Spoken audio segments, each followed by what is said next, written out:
Good morning, guys. It is Thursday morning. How come I never know what day of the week it is? Oh boy. It is Thursday morning. I am awake and up for work. Ignore how much of a hot mess I look like, but I stayed up very late to read and we'll talk about it. So, for one, the intranet for my work has gone down. Ignore my phone, texting with my friends. So that means that anything that requires me to be signed in to my city Gmail account, I can't do. It's down for the entire city. So no email, no drive, none of our documents, no way to keep track of my hours. But luckily, I do have some rather large things that need to get done that I don't necessarily have to be hooked into that. So I'm going to start work at some point. I've been on the clock for an hour, but I'm just not feeling it. But let's talk about some other things. So I do have an update for you guys. Tommy fits in here, even him on it. By the way, my earbuds aren't called Tommy. I just call him that because Tommy is currently on them. But when he's not on it, I don't know what I'll call them. I need to name them. What should I name my earbuds? But yes, he fits in here even with him on. I didn't think he would because of his ears, but they fit. So I'm definitely using this as an earbud case. I did charge my Kindle. So I read a lot of From Blood and Ash last night. You guys, this is so good. Oh my God. I mean, again, I shouldn't be surprised, but I just wasn't feeling the description. I'm not used to this kind of book from Jennifer Armentrout, and everybody in the world is like talking about this and hyping it up. So I was like, what if this is the book that I don't like? But no, I am obsessed. So I am currently I'm 42% of the way through it. I stayed up till 4 a.m. reading it because I just couldn't stop. I could not stop. Jennifer always writes them very well, of strong, unlikely characters. Like, they're always girls who are like shorter, seem very like plain looking, and for some reason everyone underestimates them. But they're always able to do anything and literally save the world. That's always a feature, but I really like Poppy just because I feel like because of this like fantasy element, she's even more of an unlikely heroine, because like she's supposed to be this maiden and be pure and follow the rules and stuff like that. On top of that, there's like these awful things going on within, like with her and the Duke. Like, she gets severely punished, which I'm really concerned of like where that storyline is going, just because there's a lot of hints and close calls of her being sexually assaulted. I don't know if it'll happen though, because she's supposed to keep her purity, but who knows? Like, you know, she talks about how if she wasn't the maiden, she thinks that something else would happen, and I think it's being raped or sexually assaulted. So I will say that there are trigger warnings for her being physically abused so far. Her being probably emotionally abused as well, I would say. That's what I'm calling it. And kind of like the underlying threat of sexual assault so far. But other than that, I'm really enjoying it. I mean, I feel like it's so fucked up to say, but even those parts I'm really enjoying because I feel like they're written really, really well, where we can like, I feel like I'm physically feeling the fear and the anger that she has in these situations, and I have to credit it to not only the subject matter, but just Jennifer's amazing writing. So it's very good. And then we have Hawk, who is just like every other hot guy that Jennifer has ever written, where he's like extremely good looking, knows it, cocky, confident, knows how to put the moves on, like really living for it. I have gotten to the part where something has been revealed, and I'm just like, ugh, how is this gonna play out? I can't wait. How are you guys gonna get together? Because it needs to happen. Please bang his bones. Loving it.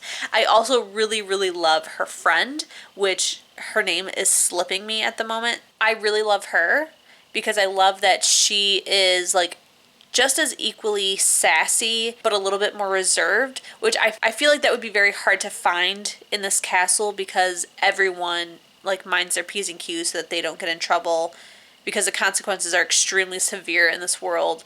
So the fact that she has found somebody who is so much like her and kind of like goes around the rules, not as obviously around the rules like Poppy does, but just a slight little bend, you know, I'm glad that she has her. I'm kind of worried about the future with her, but I'm glad she has her.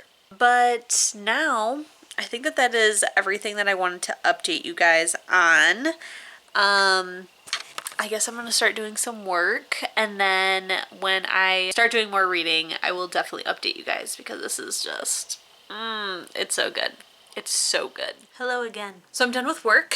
I have showered, as you guys can tell, changed. Don't look like so much of a hot mess. I did on my lunch break, before I get into what's over here, I did on my lunch break read, I think 2 chapters of From Blood and Ash, if not 3. Again, just getting really good.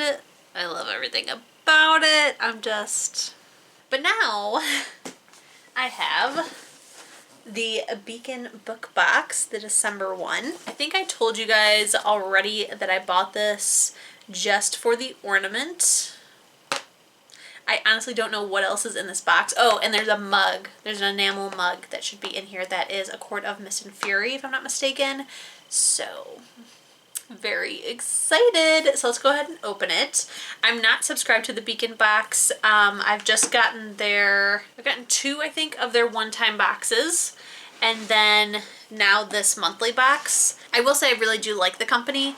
It's run by a mom, dad, and son, and I just think it's really cool. It's also located here in Michigan, so another really cool thing. So here is what it looks like on the inside. It's gonna fall out. Looks like that. So first we have the spoiler card. The theme was family secrets. We're gonna grab this thing that's in bubble wrap. I'm really happy it didn't break because it is not very well bubble wrapped. This is really cool. It is a plate. It is a decorative plate. I've never gotten a plate before in a box. That's really cool. And it says, "The best lies come from the truth." That is a quote from Saba Tahir. I want to guess that it's the, oh god, what is that series called? They now have white covers. They have 3 characters on each book. You know what I'm talking about. An Ember in the Ashes? Is that accurate? But I really love the design of this plate. I think it's so freaking cool. I don't know if I'm going to like put it on my bookshelf or eat off of it. I feel like maybe you shouldn't eat off of it just because I feel like this will come off the design. So I will figure out how to display a plate. I might need to get like a little like stand for it. All right, next we have this box, which I'm assuming is the mug. Oh, I really like this. I will say that it does stink a little bit just because it appears that the art print is a little blurry, but I think that it was done really well and the artwork is very pretty. It is a very large mug. So here is the design. I like that it's not a like square. I like that it has like these decorative edges so that it's not just like on the mug. If you guys know what I'm talking about. But if you can see, if it'll focus, like it's slightly blurry. Kind of stinks, but I'm cool with it. I like it. I'll definitely put it on my Sarah J. Maas shelf once it is created. So next, I believe that this is the ornament. It comes in this really cool box, and I'm guessing that they all came in cool boxes. I'm guessing they also all were embossed with what story it came from. I don't know words today, but it says it is a symbol, and symbols will always I'm sorry, this is hard to read because it's metallic. Okay, it says, it is a symbol, and symbols will always wield power of their own. Let me try that again. It is a symbol, and symbols will always wield power of their own. It's from Crescent City. First book, House of Earth and Blood. Oh, I like that a lot. I wish it came on a ribbon. First, let's talk about this packaging. So it comes in this foam packaging, foam on the top as well. It is really well made. I'm just checking to see if there's a ribbon maybe hiding. There isn't. And it's a really, really good quality box. Like, I'm squeezing it and it's not breaking. So very nice. I do like that it has that so that this doesn't break when I put it in my box of ornaments, which I think they thought about. Oh, and the ornament, I don't know. The ornament says the exact same thing as the box.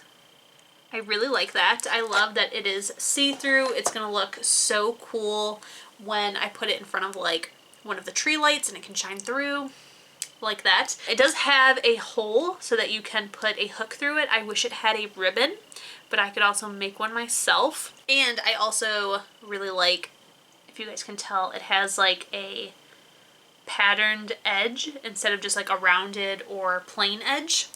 I like that a lot. So the reasons I bought this box were for these two items. I will say they are pretty cool. So far, I think the box is worth it. It looks like we have a art print that has a recipe on the back. I think they do this every month, if I'm not mistaken. That sounds accurate. So it says baking with the beacons, and it's Day's white bean chicken chili.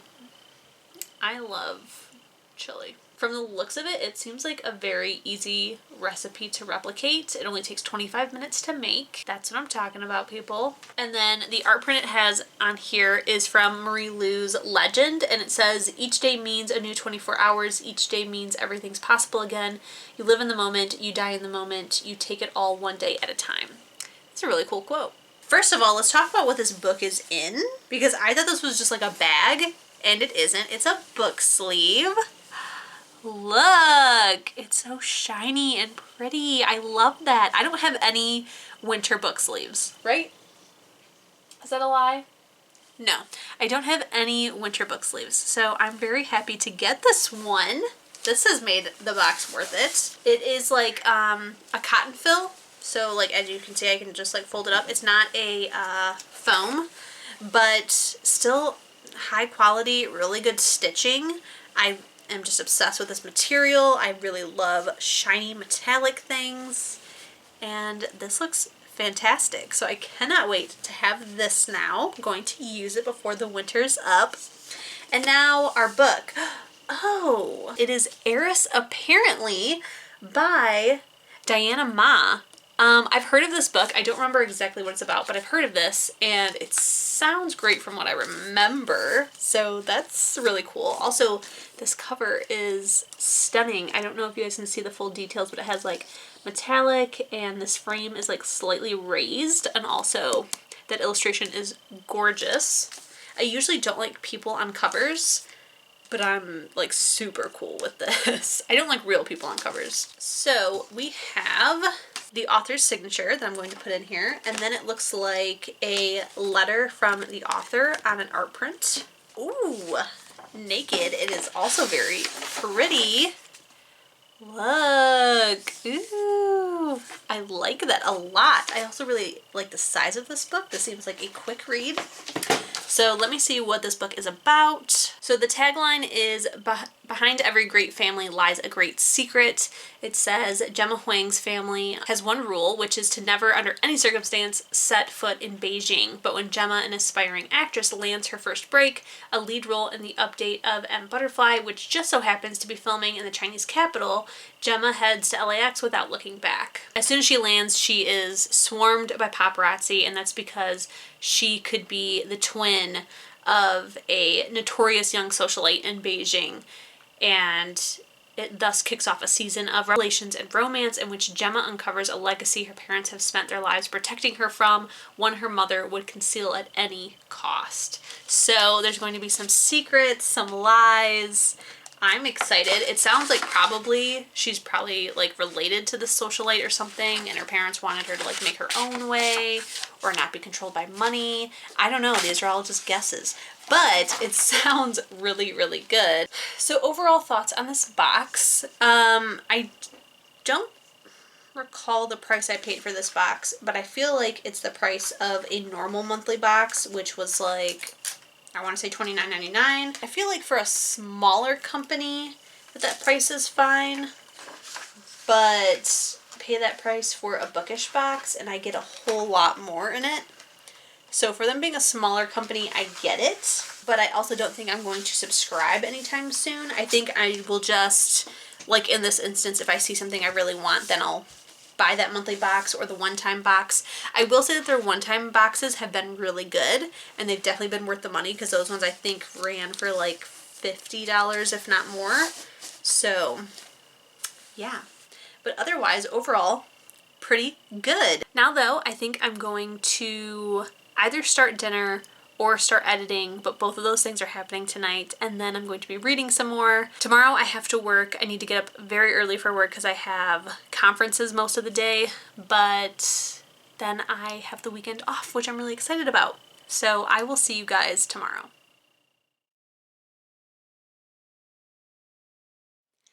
Hey guys, it is Friday. I have just gotten off work. I'm so tired. Eyes are burning. They're so tired. But I am done with work now, so my weekend has officially begun. Let me update you on where I'm at with my reading. Last night I got to page 498, which means I only have 136 pages left, and I can't wait to finish it. I do have some theories, so I will talk about that in a minute. If you don't want any spoilers, then wait until I put my hand down. So, number one, that sex scene, very intense. The scene where they're on the ground of the blood forest was intense already, so wow. Wow. Wow.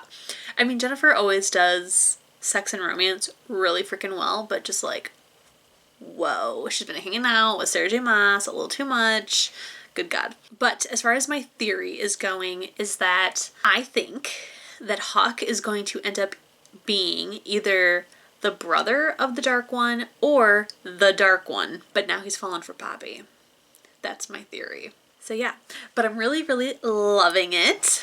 I can't wait to finish it. I'm probably going to start reading very, very, very soon. First I'm going to put some eye drops in and find some food, but then I'm gonna read. I'm very excited.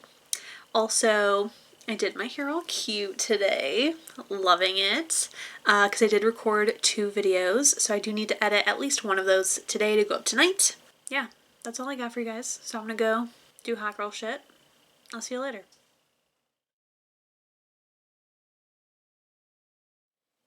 Happy Saturday, everybody. I had quite a day yesterday. So, after I updated you guys, I want to get rid of my cable.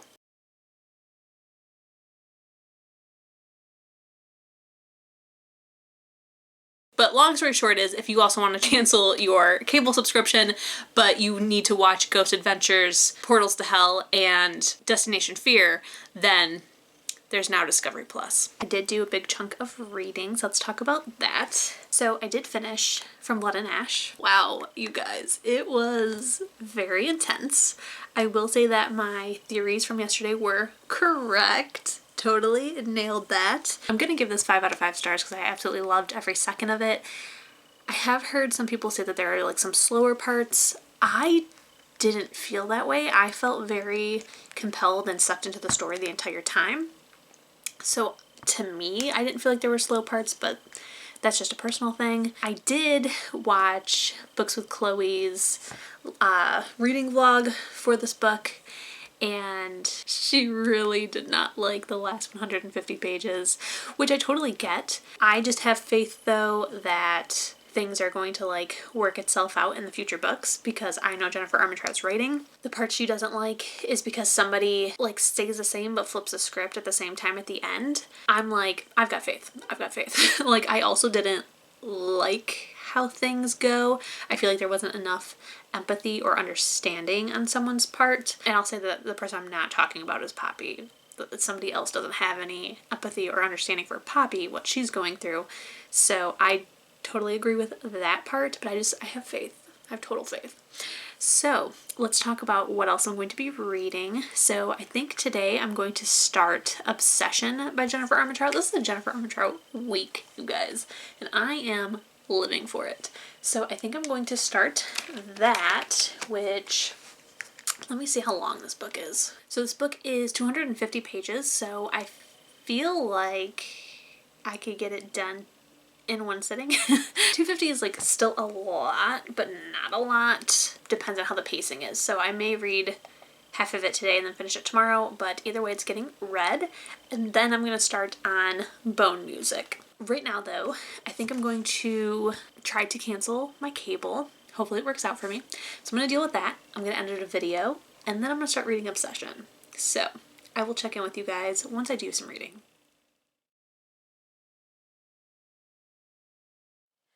Hello, happy Sunday. So it is currently 6 o'clock here in Michigan. It looks like it's midnight at about 4:30, so it's super dark, but it's only 6 o'clock. I am really in the mood to get my office together. I also kind of want to make up some plans for when I can get my new bookshelf. I've been waiting, you guys. There's been twice that this bookshelf has gone in stock at another Walmart in the next town over. I have placed the order for pickup 2 times. They've been canceled both times, and now it's out of stock every single day for the last probably 3 or 4 days. Now even the white one is out of stock as well. Like, there's no bookshelves now. So I guess I'll just keep waiting until it finally comes back in stock, which I'm so freaking annoyed about, but it's fine. It's fine. I did do some reading last night. I said I was going to come back and update you, and I sure as heck did not. I am currently 51% of the way through Obsession by Jennifer L. Armentrout. So far it is good, but it does have some problems. So if you're not into like super dominating males, some slightly rapey things, then I wouldn't suggest reading this. So Jennifer Armentrout usually does a really good job of talking about consent, safe sex, things like that. She's usually really good for. This book, I don't know when it came out in relation to like her new adult books. I know that there's like an author's note at the beginning that says something like, for those who finally wanted a more adult book in this series, here you go. This one's for you or something. So the thing is, there's some scenes where like he's just being he's very in her space. Like, get out of my personal space. Like, he's always just like right in her face. Like, not just like near her, like literally in her face. And then there's other times where like he says like a lot of inappropriate things. Usually I don't have an issue with, but this time it just seems like a bit much, like a bit vulgar.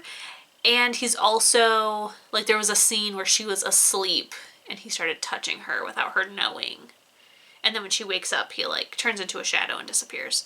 So while she does want it, she's not verbally saying it. He's just assuming. And I know that like we get her point of view so that we know she's attracted to him, but he is not, like, he doesn't know that.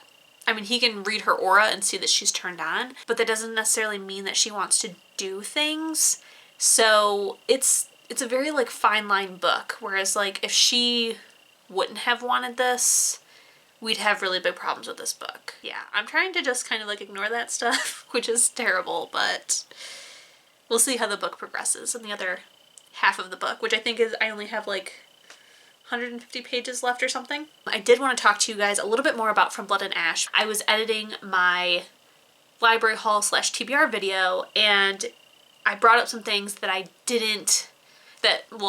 said some things in that video that triggered me, that I wanted to say some things to you guys. So in that video I mentioned that I had started the book and I tried to explain what the book was about and mentioned how she has to like abide by all these rules of like being pure, not talking to people not being able to see her until she ascends and turns into this kind of like paranormal creature. What I have since learned now that I've finished the book, and this is something that I haven't seen anybody else talk about, I didn't know this going into. And also I mentioned how like I was nervous of going into the book because Jennifer usually does like the more paranormal side of fantasy, and this book felt more of like the traditional side of fantasy with like medieval kingdom, queens, kings, duke, duchesses kind of thing. So it's actually a blending of the two, which you really don't realize until the second half of the book, or really like the last third or fourth of the book. And no one has like talked about it. I'm not going to spoil anything, but what you end up learning about this book is there are a whole lot of paranormal creatures. Like we've known about like the Craven from like the very beginning, and that the Atlanteans have some kind of abilities and are evil, but what we end up learning is that this world has basically, I mean, they call them different things, so that's where I'm going to like not tell you because it will slightly spoil things, but basically this world has zombies, vampires, werewolves, and some other kind of paranormal creature. And then what I have heard, because I did watch the Instagram live video that Jennifer and the Bookish Box did yesterday, day before, Friday night, they did it Friday. I watched that and I learned that there is another paranormal creature that we're going to meet in book 3. That if Jennifer could be any paranormal creature from this world, that's the creature that she would want to be. So I'm very excited about that. I can't wait to get into book 2. But I wanted to mention to you guys that if you were also having like the same kind of like nervousness, I don't know if this is for me kind of vibes about this book, to go ahead and check it out, because it really is a true paranormal romance that we're used to from Jennifer, but it's wrapped up in this like mysterious wrapping paper that makes it feel like it's not going to be that. But it does end up being that. But still being like modern paranormal romance meets traditional medieval fantasy. So it's it's definitely a feat, and I'm like, oh, Jennifer, you've done it. You've done it. I'm gonna get to editing. I'll check in with you guys. I'll probably do a montage of me cleaning, hopefully.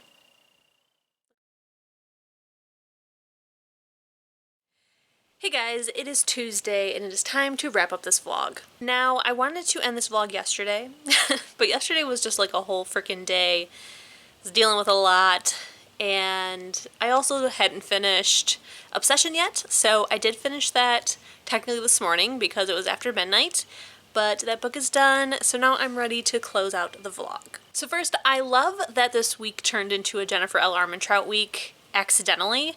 The plan was to read 2 Jennifer books. I ended up reading 3 Jennifer books and nothing else. So I love that for me because I love Jennifer L. Armentrout. I do have some things to talk about with Obsession though, so I can't wait to get into it. So the first one that I read was Fall With Me. I loved this book. 5 out of 5. I shouldn't say anything else because I talk about the series too much, but I loved it. Then I read From Blood and Ash, which I'm so happy I finally read this book. It is so freaking good. If you are worried about it not being a normal paranormal romance that Jennifer normally does, do not worry. The second half of the book is filled with all kinds of paranormals, and it ends up being a true Jennifer book. So don't worry about it, just start it. It's fantastic. I will say the ending is, you know, but I have faith. I have faith in the rest of the series. My battery died, but we're back. And then last but not least, I started and finally finished Obsession by Jennifer L. Armentrout. This book, I didn't love this book. For a long time, this book was feeling like a 3-star, and there's only been one other book by Jennifer that I didn't enjoy, which was a standalone that was just like it was very odd. I think it may have been the first book that she wrote, so it makes sense, and I just pretend that book doesn't exist, but I didn't love this. So for a long time, it felt like a 3-star. I ended up giving it 4 stars by the end, thank God, because I was feeling very guilty about this being a 3-star book. But it's just a very different new adult book. I love Jennifer's YA and her new adult, but this was very different. Like, it almost felt like somebody else wrote a Jennifer L. Armentrout book, because we normally have these book boyfriends that are very consensual, respectful, you know, tough but soft. Some of these qualities were there, but not a whole lot in this book. This book felt more of like a taboo romance. So if you're into like domination, like super duper alpha male, slightly blurry lines on consent, then you'll enjoy this book. For me, it really towed the line on what I'm cool with. So there were some times where I really questioned the actions by our guy, just because I felt like a lot of stuff happened that I wasn't cool with. Not a lot of stuff, but some stuff happened that I wasn't cool with. And it just felt very weird. It felt like Jennifer was trying to like really push the limit, and I think she accomplished it. Because this felt like almost like a Penelope Douglas book. You know what I mean? Like, it was strange, and Hunter is definitely not a book boyfriend of mine, so it was strange. I mean, at the same time, he is an Aram. And if you know Aram, they're supposed to be like heartless, soulless, feelingless things. He's been raised on violence and darker things. So it made sense. It felt right for his character, but I just didn't love it. It's not the book boyfriend I'm used to. So it was odd. I did like how it ended. It definitely has opened my eyes to his character now that he's being featured in, well, not featured, but he's in the background of the spin-off series. And it was kind of cool to see what was going on when other stuff was going on within the Lux series, because this book, I think, takes place between like books 3 and 4 or something. Like, it's happening at the same time as the Lux series. So I feel like I spent a big chunk of my time trying to figure out when exactly this was happening. And I wish it kind of like would have been up front, like, this takes place during this time, here's what's going on in the Lux world, let's get into it. Because it would have just saved my brain so much energy. So guys, those are all the books that I read this week. Again, very happy it was an Armentrout week, because I feel like I really needed it. But alright, that is everything that I have for you guys. I hope that you enjoyed this video. If you did, don't forget to please give it a thumbs up. Keep reading, stay safe, and I'll see you in my next one. Bye guys!